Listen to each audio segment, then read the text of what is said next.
সুপ্রিয় শিক্ষার্থীবৃন্দ, তোমরা যারা বিসিএস জব, প্রাইমারি শিক্ষক নিবন্ধন এবং ব্যাংক জব সহ বিভিন্ন সরকারি বেসরকারি চাকরির প্রতিযোগিতা পরীক্ষা দাও, তোমাদের জন্য এই বানরের যে অঙ্ক, প্রাণী সংক্রান্ত এই অঙ্কটা মাঝে মাঝে আমরা দেখি আসে, আর আমরা অনেকেই এটা ভুল করে থাকি। যেহেতু অঙ্কটি করতে গেলে অনেক সময়ের দরকার, যে কারণে আমি একটি শর্ট টেকনিকের মাধ্যমে এই অঙ্কটি করে ফেলবো এবং আমি মনে করি কখনো এই অঙ্কটা ভুল হবে না তোমরা যদি একটু এই নিয়মটা ফলো করো। প্রথমে আমি দাগটা করে নিচ্ছি। একটি বানর একটি তৈলাক্ত বাঁশ বেয়ে উপরে উঠতে লাগলো। সাপোজ এরকম একটা বাঁশ, এই বাঁশটা বেয়ে তৈলাক্ত আকারে বাঁশটি আছে, এখানে বানরটি উঠতে লাগলো। বানরটি 1 মিনিটে 5 মিটার ওঠে। এখন সাপোজ এই পর্যন্ত যদি 5 মিটার হয়, 5 মিটার উঠলো 1 মিনিটে, কিন্তু পরবর্তী 1 মিনিটে নেমে পড়ে আবার 25 মিটার। তাহলে নেমে পড়ে পরবর্তী মিনিটে 1 মিটার নেমে পড়ে। তার মানে 5 মিটার উঠলে আবার 1 মিটার নেমে পড়ে। এই পর্যন্ত 1 মিটার যদি ধরি আমরা।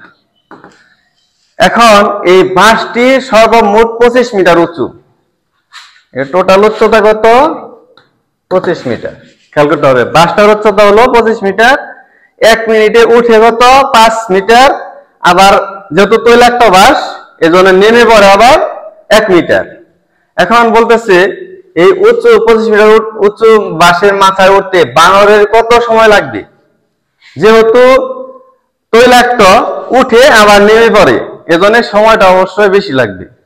যদি তৈলাক্ত না থাকতো তাহলে সরাসরি উঠে পড়তো। এখন এই অঙ্কটার আমরা শর্ট একটা নিয়ম আছে, সেটা হলো আমরা এখানে চিন্তা করবো যে মোট উচ্চতাটা কত। অর্থাৎ এই অঙ্কটা করতে গেলে মোট উচ্চতা আমরা এখানে বাঁশের কত? 25, আমরা লিখলাম 25। এখন এই মোট উচ্চতা থেকে বিয়োগ হবে যতটুকু এক মিনিটে উঠেছিল, অর্থাৎ 5 মিটার উঠেছিল, আমরা লিখলাম 5 মিটার। এরপরে আমরা ভাগ দেব, যতটুকু উঠছে এটা ভাগ, আবার যতটুকু উঠেছে এটা আমরা লিখলাম 5 মিটার উঠেছে, আবার নামছে কত মিটার জানি? 1 মিটার। এবং এটাকে আমরা ব্র্যাকেট দিয়ে প্রকাশ করব। এর সাথে আমরা 2 দিয়ে গুণ করব। কত দিয়ে গুণ করব? 2 দিয়ে গুণ করব।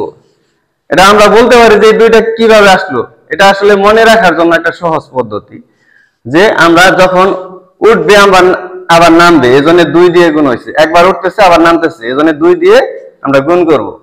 আর আরেকটা সূত্র মেলানোর জন্য আরেকটা শর্ট টেকনিক হলো, সাথে আমরা মনে রাখবো যা হবে তার সাথে 1 যোগ করব। এই রেজাল্ট যা হবে তার সাথে আমরা কি যোগ করব? 1 যোগ করব। এখন আমরা দেখতে পারি কত হয় রেজাল্ট। 25 থেকে 5 বিয়োগ করলে কত হয়? 20।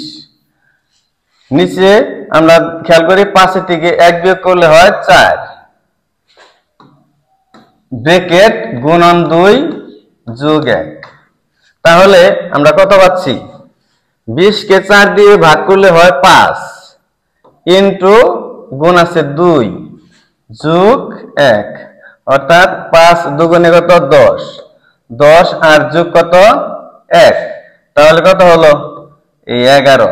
তার মানে মোট এই বাঁশটিতে উঠতে বানরের কত সময় লাগবে? 11 মিনিট। আমার অঙ্ক শেষ। এখন তোমরা উত্তর মিলিয়ে দেখতে পারো। উত্তর কত? 11 মিনিট।